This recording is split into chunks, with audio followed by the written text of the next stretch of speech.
creo que es muy importante porque esa es la aportación de nuestro granito de arena desde el lugar donde vivimos. ¿Qué se puede hacer a escala local para adaptarnos a lo que serían los cambios que se van a producir en el clima en los próximos años? Vale.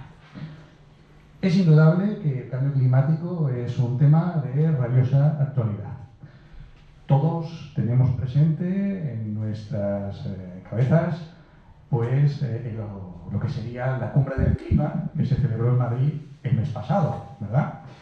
Con la presencia, bueno, de mandatarios de todos los países por el intento de intentar llegar a algún tipo de acuerdo para mejorar la situación de cara al futuro. Tenemos una situación en la cual, desde un punto de vista social, hay un movimiento el cual pues quizá tenga su máximo exponente en la famosa Greta, ¿de acuerdo? La cual es la iniciadora, a través de un acto suyo, de los famosos Viernes por el Clima. Es decir, hay una serie de elementos de movimiento social y también desde el punto de vista del ámbito político que hace que el cambio climático esté presente o que las cuestiones que tienen que ver con el cambio climático estén presentes en nuestras vidas. Hasta el punto de que la Eurocámara, en noviembre del año pasado, hace 2 meses, menos de 2 meses, aprobó una resolución en donde hablaba de emergencia climática, con la idea de concienciarnos a todos sobre la toma de una serie de medidas que puedan ayudar a paliar los efectos. Bueno, la clave del tema del cambio climático, como bien saben, está en que es algo muy opinable. Es decir, eso está a la orden del día, ¿no? Es decir, en cualquier sitio sale la conversación sobre el cambio climático y muchas veces no tenemos muy claro exactamente a qué nos estamos refiriendo. Bueno, nos estamos refiriendo a una circunstancia que se ha producido en el planeta Tierra a lo largo de toda su historia. Es decir, el clima es cambiante.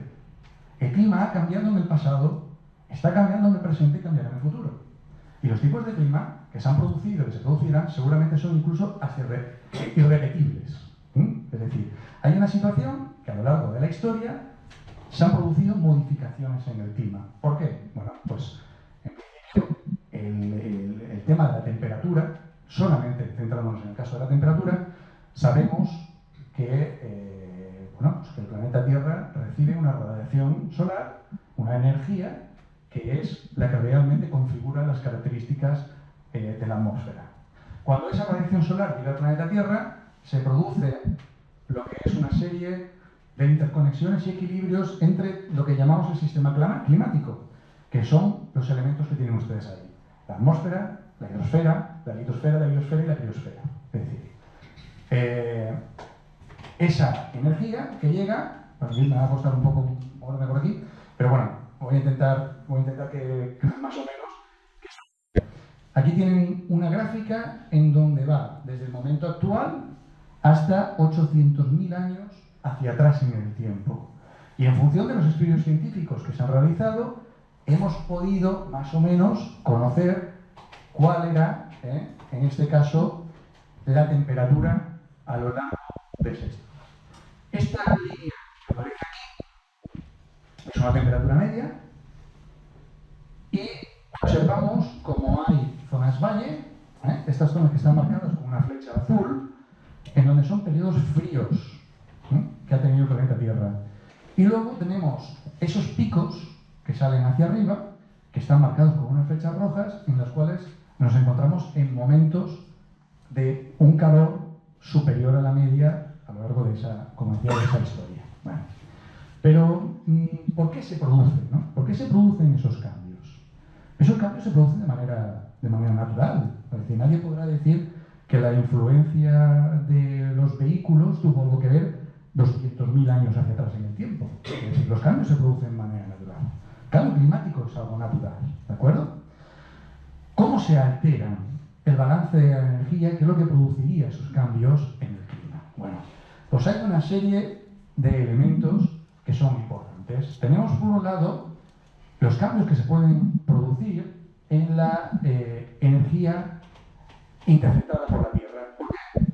Pues porque el Sol, digamos que, vamos a decirlo de esa manera, no brilla con la misma intensidad a lo largo del tiempo. Es decir, la energía que nos llega del Sol en momentos es mayor y en otros momentos es menor.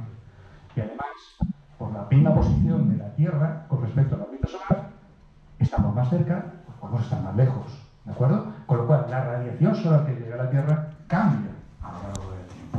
Ahí hay una variación que es de tipo natural. Hay otras. Cambios en el albedo terrestre. ¿Qué significa esto? Eso es, en la capa alta de la atmósfera, lo que sería la nubosidad, es decir, lo que sería la reflexión de la propia superficie de la Tierra con respecto a la radiación que está entrando en nuestro planeta. Ahí se producen cambios, por ejemplo, también de tipo natural y son muy conocidos, como serían las erupciones volcánicas. Erupciones volcánicas de gran intensidad generan una cantidad de partículas de suspensión en la atmósfera, en las partes más altas de la atmósfera, una serie de aerosoles que han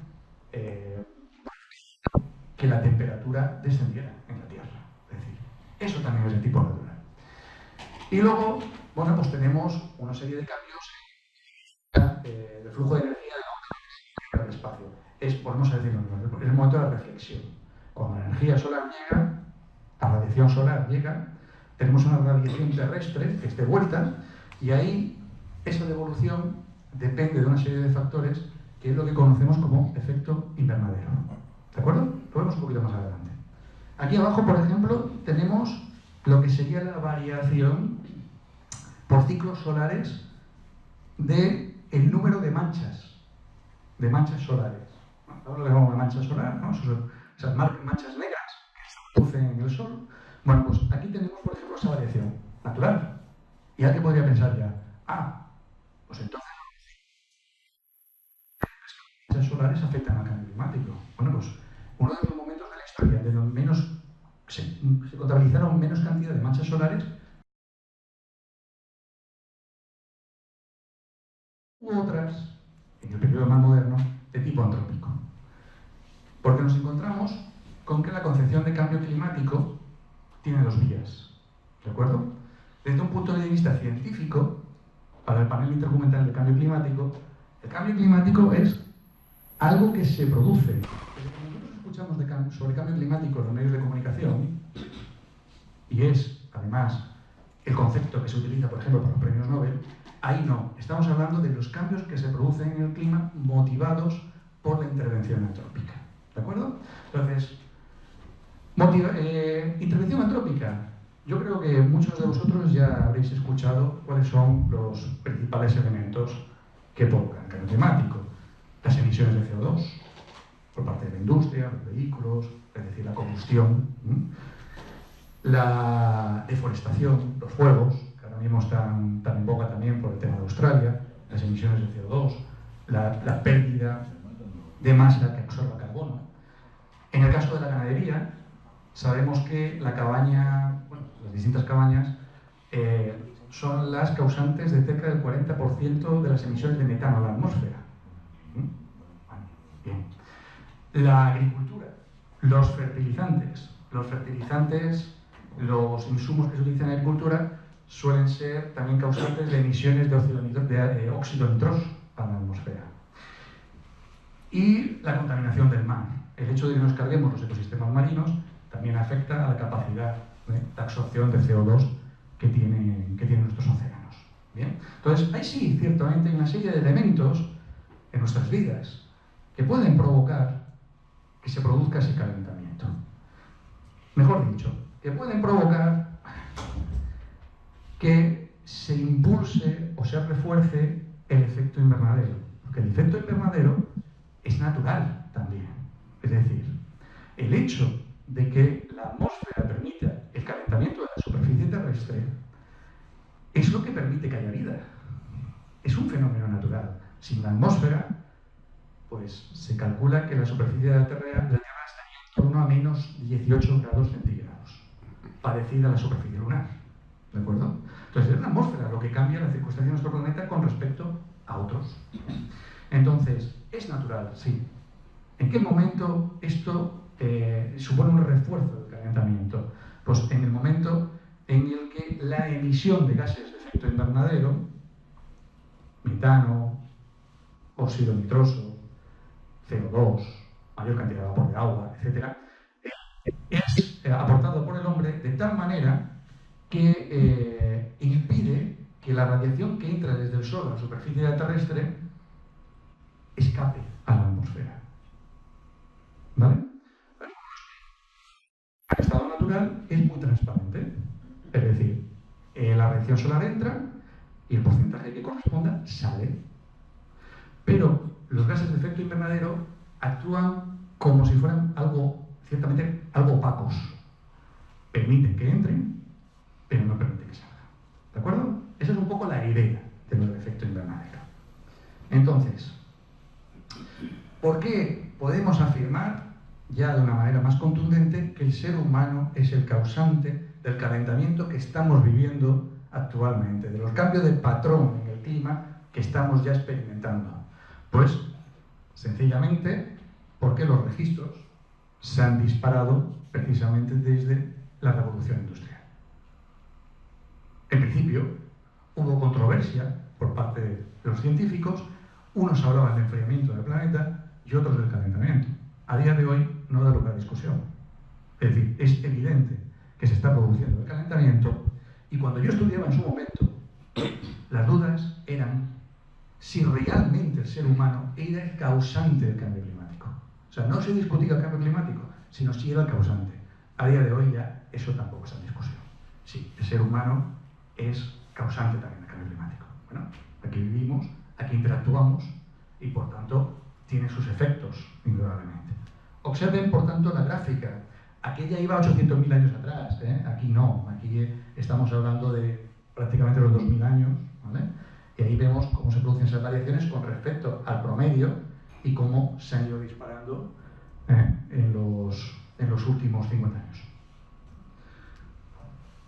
Como decía, un tema de actualidad, ¿de acuerdo? Es un tema que lo tenemos que tener todos claro. ¿Por qué tan actual? Bueno, entre otras cosas, porque estamos observando con los estudios científicos de los últimos años que ese calentamiento se está produciendo más rápido y además es más amplio geográficamente. ¿Me explico? Aquí aparecen dos periodos en la historia reciente de cambio de diferentes patrones o comportamientos del clima. Un periodo cálido, medieval, y lo que se llama la pequeña edad del hielo, es decir, un periodo frío, ¿vale? Pues este periodo más cercano en el tiempo solo afectó al 40% de la superficie del planeta. Solo afectó al 40% de la superficie del planeta. El calentamiento que se está viviendo actualmente afecta al 98% del planeta. Es decir, nadie se escapa. Cualquier cambio de los patrones lo vamos a vivir todos. O sea, no es comparable con situaciones que se han producido posteriormente. Y por tanto, es actual, claro que es actual el tema, como es, por ejemplo, mirad aquí, tengo tengo lo que es una nota de prensa de un artículo del año pasado, en donde, por ejemplo, teníamos noticias positivas, como que se había recuperado la capa de ozono, pero sin embargo, estamos haciendo análisis en donde vemos que hay determinadas emisiones de partículas de gases de efecto invernadero que sabemos que se están emitiendo en la atmósfera en contra de los acuerdos que ya hemos adoptado. Y además están muy bien localizadas. Este artículo en concreto habla de un gas específico que está prohibido y que se está utilizando en China. Es decir, es mucha la actualidad que hay con respecto a este tema. ¿Cómo hemos llegado a este punto desde la vista, el enfoque de lo que es el movimiento político, es decir, el movimiento del que puede hacer cambiar las cosas a partir del uso o la aplicación de determinado tipo de políticas ambientales? Bueno, voy a destacar solamente 3 elementos para saber cómo hemos llegado aquí. El primero es el Convenio de Viena, ¿vale?, para la protección de la capa de ozono. ¿Por qué es un hito histórico? Se produce en 1985 y en 1987 se desarrolla lo que se llama el Protocolo de Montreal. El Protocolo de Montreal lo que busca es reducir los niveles de consumo y de producción de los clorofluorocarbonos, según el nivel de desarrollo de cada país. En este momento, la comunidad científica, que era consciente del calentamiento global, identificó una serie de gases que estaban afectando la capa de ozono. Y tuvo mucho éxito porque la iniciativa del Convenio de Viena parte de la comunidad científica. Es la comunidad científica la que lleva las riendas y no se discuten los resultados que se habían obtenido en aquel momento. Por tanto, los países sí que se adhieren al protocolo de Montreal con el propósito de reducir esos efectos que son los famosos CFCs. Hasta el punto que la Unión Europea, en su momento, lo fue reduciendo, pero llegó a prohibirlos con un reglamento. ¿Bien? Entonces, alto grado de aceptación e implementación y además uno de los tratados mundiales que ha tenido más éxito desde el punto de vista universal. Importante. ¿Dónde están los CFCs? Bueno, ahí abajo tenéis algunos dibujos. Son los... historia. Bueno, pues en un momento para la historia tenemos el convenio o la convención marco de las Naciones Unidas sobre el cambio climático. ¿Y por qué lo vamos a destacar? Bueno, porque precisamente de ahí venimos. Es decir, la conferencia o la cumbre del clima que se celebró en Madrid es precisamente la reunión de aquellos partes, se llaman así, partes que están dentro de la convención. Es decir, la Convención del Marco de las Naciones Unidas se reúne en la conferencia de las partes, que es precisamente las cumbres del clima, como la de Madrid. Podemos destacar algunas que seguro que habéis escuchado en los medios de comunicación. El protocolo de Kioto, que es de la cumbre del clima 3, la tercera que se hizo, la de Madrid es la 25, pues esta es la tercera, y luego el Acuerdo de París. El Acuerdo de París que se hizo en el año 2015 y que entra en vigor en el 2020, este año. ¿Cuál era el propósito? Reducir los gases de efecto invernadero. Antes eran los CFCs, ahora se ha incrementado el espectro, hay más gases. Sobre todo estamos preocupados por el CO2, ¿de acuerdo? Es decir, hay un cambio, este es el movimiento desde el punto de vista político-social. Tercer hito, el IPCC, el panel de expertos intergubernamental sobre el cambio climático. Creado en el año 88, es una institución que depende de las Naciones Unidas, pero que es científica e independiente y su función es aportar informes técnicos para el estudio del cambio climático. ¿A quién? Pues a la Convención Marco del Cambio Climático y aquellos que quieren utilizar sus datos. Hasta el momento desde su creación se han hecho 5 informes. Esta es la evolución de nuestro estudio real de cambio climático, es decir, el primer informe del año 90, 95, 2001, 7, 14 y el siguiente viene en el 22 y se está trabajando en él. Es un proceso el que utiliza el panel de colaboración mundial en donde se establecen una serie de mesas de trabajo, de grupos de trabajo, a partir de los cuales se elaboran los informes que luego dicen lo que creemos que va a ocurrir en el futuro. ¿Vale? Pues tres hitos. ¿Vale? Pero es que la conferencia venía a hablar de la protección de las costas, ¿verdad? Entonces, ¿qué es lo que nos interesa de los efectos del cambio climático en las costas? Pues bueno, el principal, la subida del nivel del mar, ¿verdad? La subida del nivel del mar aparece en una serie de escenarios del IPCC, es decir, de estos, ¿vale? El panel intergubernamental, en donde nos dicen que si esto continúa estable, seguimos en una situación de estabilización, el nivel del mar subirá entre el año 81 y el 100 entre 0,32 y 0,63 metros. Pero si el escenario es que no hacemos nada, es decir, que hay un nivel muy alto de emisiones de gases de efecto invernadero, entonces el nivel del mar subirá entre 45 centímetros y 82 centímetros. Son datos de escala mundial, ¿vale? Son datos de escala mundial. Ese es los efectos de las costas. Podéis imaginaros lo que ello puede suponer. Aquí vemos cómo ha evolucionado el nivel del mar en los últimos años. Ahí es que no se ve muy bien, ahí un 0, ¿vale? Esa sería la media, y en los últimos años cómo se ha ido incrementando. Son datos de la agencia norteamericana, de NOAA. Bien. ¿Y en España? Bueno, pues en España tenemos un informe sobre cómo podría afectarnos. Es el último que yo conozco, al menos, en donde nos dice que el nivel del mar aumentará entre 2 y 5 milímetros al año durante este siglo. el rango que depende, porque no se conoce muy bien cómo puede afectar la fusión de los hielos, ¿vale? Pero esto es muchísimo, entre 2 y 5 milímetros, dejando aparte las cuestiones que tienen que ver con la temperatura. El cambio climático nos afecta por la subida de las temperaturas del nivel del mar, la fusión de los hielos, la fusión de los glaciares, la acidificación de los océanos, la pérdida de hábitats y ecosistemas marinos, que al cambiar sus condiciones, que lo solicita el Ministerio para incorporar un informe sobre costas en España, Plan Nacional de Adaptación al Cambio Climático. Bueno, sí, España tiene un plan nacional de adaptación al cambio climático, como tenemos todos los países de la Unión Europea, o sea, así ha sido solicitado y ha sido diseñado y, por tanto, elaborado. Pues uno de los informes que se pide es el de costas, el cual se solicitó al Instituto de Hidráulica Ambiental de Cantabria, muy conocido. Aquellos que sigáis los documentales de la tele sobre estas cuestiones, quizá os suene el nombre de Íñigo Losada, ¿verdad? Es un científico principal de este centro que sale muchísimo en los medios de comunicación concienciando.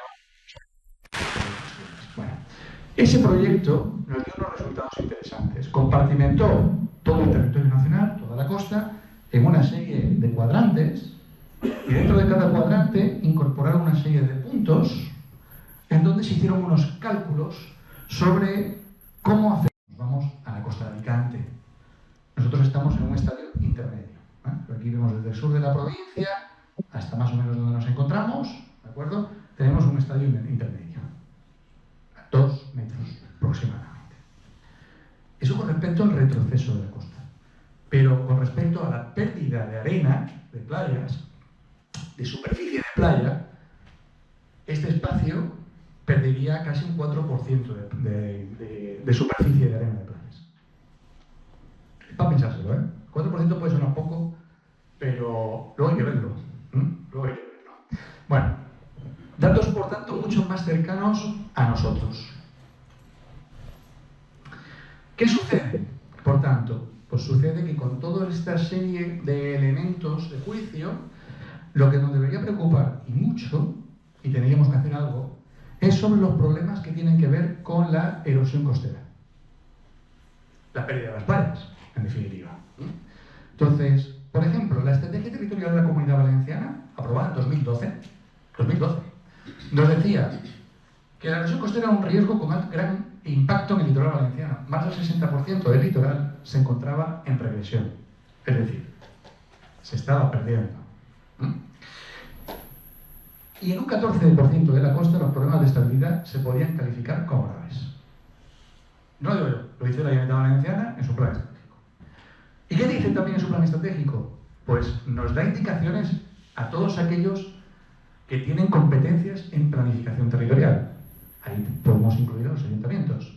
Y nos dice que tiene un objetivo que es directrices para la planificación y gestión integral del litoral. Y cualquier administración, en el desarrollo de sus políticas y actuaciones en materia de planificación y gestión del litoral,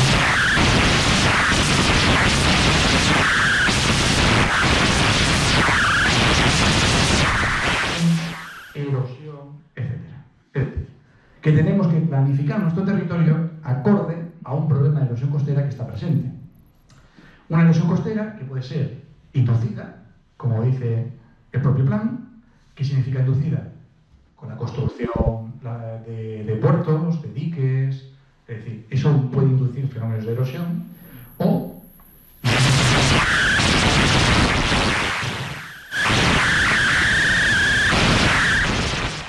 la evolución natural que tiene a lo largo del año una playa, en donde se pierden y se ganan arenas de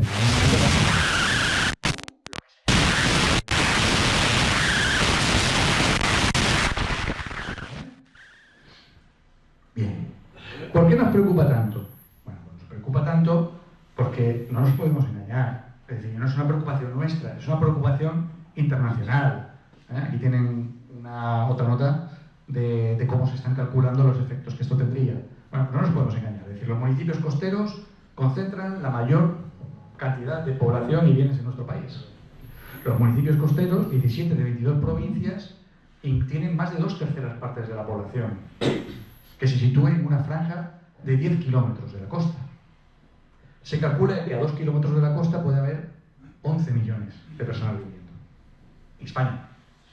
¿De acuerdo? Entonces, nos tiene que preocupar, porque nos afecta de lleno. Y por otra parte, esta me preocupa mucho, es la actividad turística, porque soporta gran parte del desarrollo económico de nuestros municipios, porque tenemos que tener en cuenta que la región mediterránea es el destino turístico más popular del mundo. Y es así, es la región mediterránea. Y que ese cambio climático puede cambiar unas condiciones que pueden ser beneficiosas en algunos aspectos, pero en cualquier caso el resultado final es que se prevé pérdida de número de turistas porque la situación climática sería más dura. Por ejemplo, y ustedes lo han vivido igual que yo, se han triplicado el número de noches tropicales en la provincia de Alicante en los últimos 40 años. Esa noche que no es posible dormir, sin uso de tecnología. Bueno, pues eso se ha triplicado. Eso no beneficia a la actividad turística. Y es más, en un estudio hecho sobre el valor que generan las playas, por costas, hablamos de costas como marcas turísticas, observamos en este gráfico, el rojo sería el peor parámetro.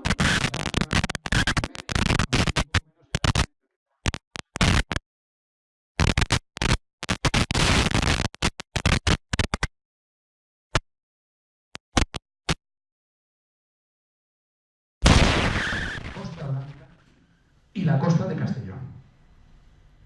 Es decir, nos ha dado de lleno, a la Comunidad Valenciana el tema. ¿Vale? Entonces, para tener un poco la idea. Escala local, por tanto. Bueno, pues en cada local podemos hacer básicamente dos cosas. Una sería quedarnos de brazos cruzados y esperar a ver los efectos. Y entonces tendríamos que hacer lo que se llaman las políticas reactivas. Los problemas, que existe el cambio climático y dentro de nuestras posibilidades vamos a aplicar políticas proactivas, que significa tomar medidas en función de unos escenarios previsibles en el futuro. Vamos a tomar medidas para paliar efectos negativos en nuestro medio ambiente, en nuestra economía local. Estaríamos hablando de un marco que es estratégico. Desde ese punto de vista de políticas proactivas tenemos dos opciones: las medidas que están vinculadas con la mitigación o las medidas que están relacionadas con la adaptación. La mitigación, ¿vale? La mitigación encaminadas a reducir y limitar las emisiones de gases de efecto invernadero, transporte público, energías renovables, es decir, una serie de elementos complejos, ¿de acuerdo?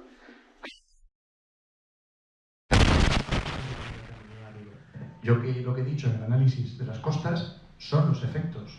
Por tanto, deberíamos de poder aplicar políticas para reducir esos efectos a escala local. Reforestaciones, gestión sostenible de playas, investigación, información, concienciación, ¿de acuerdo? Aprovechamiento sostenible de los recursos marinos.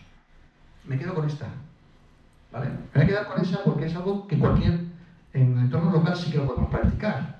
Es decir, ¿cómo podemos adaptarnos al cambio climático? ¿Qué iniciativas podemos tomar a escala local? Pues a escala local, si sabemos que el aumento del nivel del mar y los temporales marítimos nos están dando una serie de señales que no erosión costera y que desaparecen las playas, vamos a mirar qué podemos hacer.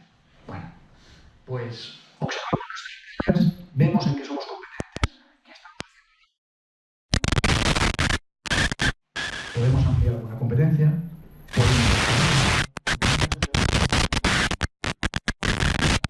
la gestión. Y ahí estamos haciendo gestión. Es decir, escala local, tenemos una gestión. Y bien, ¿y qué elementos tenemos para actuar contra el cambio climático? Para que nos puedan a reducir los efectos de los temporales marinos y el aumento. Las abrigazones que se acumulan en nuestras playas ejercen una especie de acción de manta, ¿de acuerdo? Que cuando llega la ola protege a la arena que hay debajo de tal manera que evita que se la lleve hacia las profundidades. Con lo cual, de momento, vemos que todos son virtudes y que, por tanto, una de las maneras de proteger nuestras costas del cambio climático, sería reforzar los sistemas naturales de protección de la costa que ya existen, que están ahí, pero que tenemos que hacerle el caso que se merece. Bien, claro. la posibilidad tiene una serie de amenazas. Gestionar sosteniblemente las playas y evitar y proteger la costa y evitar efectos del cambio climático implica tener siempre a la vista las amenazas que tienen que ver con la pesca. Esto está regulado. Es decir, esto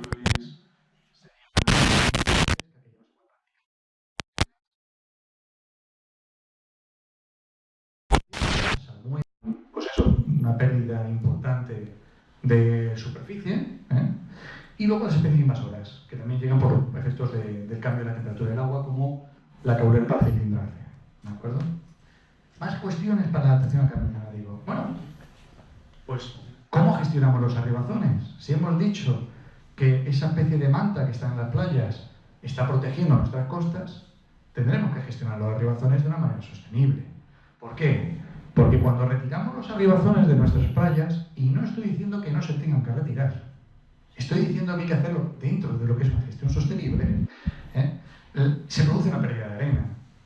Unos estudios que estamos haciendo actualmente en el Instituto de Ecología, quiero recordar que dan 90%, dan valores hasta de 90% en cantidad de arena contenida en un metro cúbico de arribazón. El 90% de lo que hay ahí es arena. Es arena. Es decir, si la retiramos de manera indiscriminada, nos estamos llevando arena que es necesaria para el mantenimiento y la conservación de las playas.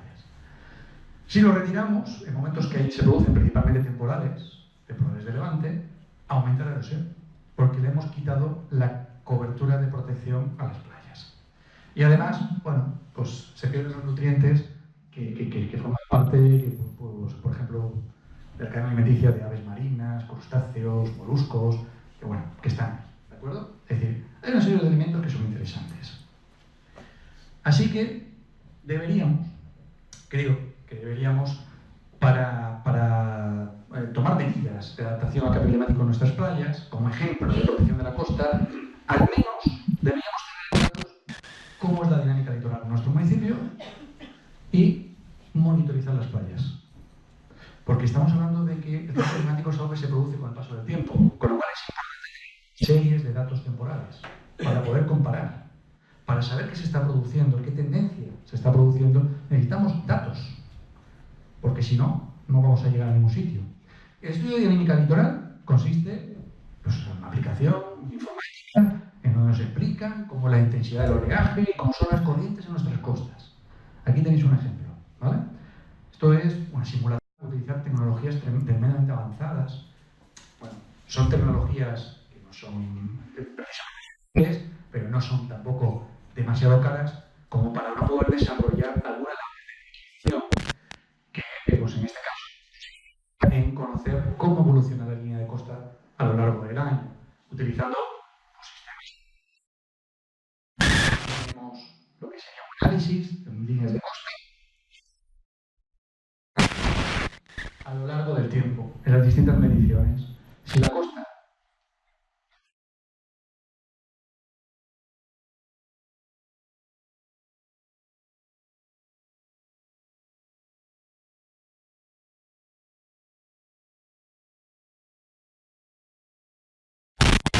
la playa sumergida y tal, pues podemos saber si las zonas de la playa tienen una tendencia tras unos años a ganar, a perder o a mantenerse en equilibrio. Esto es monitorización. Y bueno, también de levantarnos un poquito las orejas, porque ahora lo vamos a ver más adelante. Vamos a tener claro esa monitorización. Bueno, termino con el tema de la gestión de la playa. Sostenibilidad. Para evitar los efectos del cambio climático, pues significa tener protocolos de adaptación al cambio climático. La gestión inteligente implica garantizar el desarrollo sostenible, el incremento en la calidad de vida de los ciudadanos, mayor eficacia en el uso de los recursos, en el uso de la playa, y una participación ciudadana más activa que cuenta con más información. Tiene que estar ahí disponible porque las administraciones son más transparentes, ¿de acuerdo? Entonces, cuando hablamos de destino turístico inteligente, ¿de acuerdo? Entonces, Smart City, que es evolutivamente antes que el destino turístico inteligente, tiene unos ejes. Está el tema de la competitividad, el capital humano y social, la participación, la calidad de vida, los recursos naturales, el transporte y las TICs, ¿de acuerdo? Bueno, pues estos son ejes que al final evaluamos para ser destino turístico inteligente, en una serie de indicadores desarrollados por el Impactur, ¿de acuerdo? O en este caso, hablemos de la Generalitat Valenciana, en general, ¿de acuerdo? Entonces, es complejo, pero tenemos que tener en cuenta el tema de la gobernanza, lo que es la participación. Eso es muy relevante, es muy relevante a nivel estratégico. Recordad, acciones de política proactiva son estratégicas, están pensadas en escenarios futuros, en ganar, en mejorar, en ser mejor en todos los pilares que hablamos de. Necesitamos mejorar la conectividad y los sistemas de información para finalmente, en un nivel aplicado, desarrollar aplicaciones que llegan a los ciudadanos y los turistas. No solo los turistas. Hay una diferencia, sino que se tiene que producir un equilibrio en todo el perfil de la playa. La playa es la parte que nosotros vemos, la energía, no he entrado en detalles, la playa es una parte que está emergida y otra parte que está sumergida. Y todo esto está en equilibrio hasta una zona en concreto en la que se produce lo que serían los movimientos de la dinámica litoral transversales. Bueno, entonces, en cualquier caso, esa subida no es lineal, lo que se produce es un reajuste de todo el perfil, ¿no? De todo el perfil. Yo podría implicar todavía mayor pérdida, ¿no? De lo que sería costa, y la Posidonia no va a moverse donde está, ¿no? En este caso no se puede, no es un pez, ¿no? Entonces está fija en el fondo marino, con lo cual, cuando hablamos de adaptación, indudablemente estamos pensando en que se produzcan fenómenos a largo plazo. El Acuerdo de París dice que lo que debemos intentar es pretender que el incremento de la temperatura con respecto a los niveles preindustriales no supere el 1,5 grados centígrados. Y bajo ningún concepto se superen los 2 grados. Si se hace de una manera más o menos larga en el tiempo, los sistemas naturales veremos cómo se adaptan. Ahora, nosotros no podemos forzar esa adaptación. Con lo cual, realmente nos movemos también en un terreno en el que no se conocen exactamente los efectos de todo. Hemos tenido muchos proyectos relacionados con estas cuestiones, incluido uno de la Unión Europea que buscaba movilizar el recurso. Pero bueno, aquí está, en esta diapositiva, tenemos precisamente distintas opciones para gestionar la retirada de los tiburones de las playas.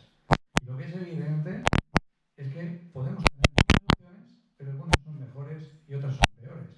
Si la Posidonia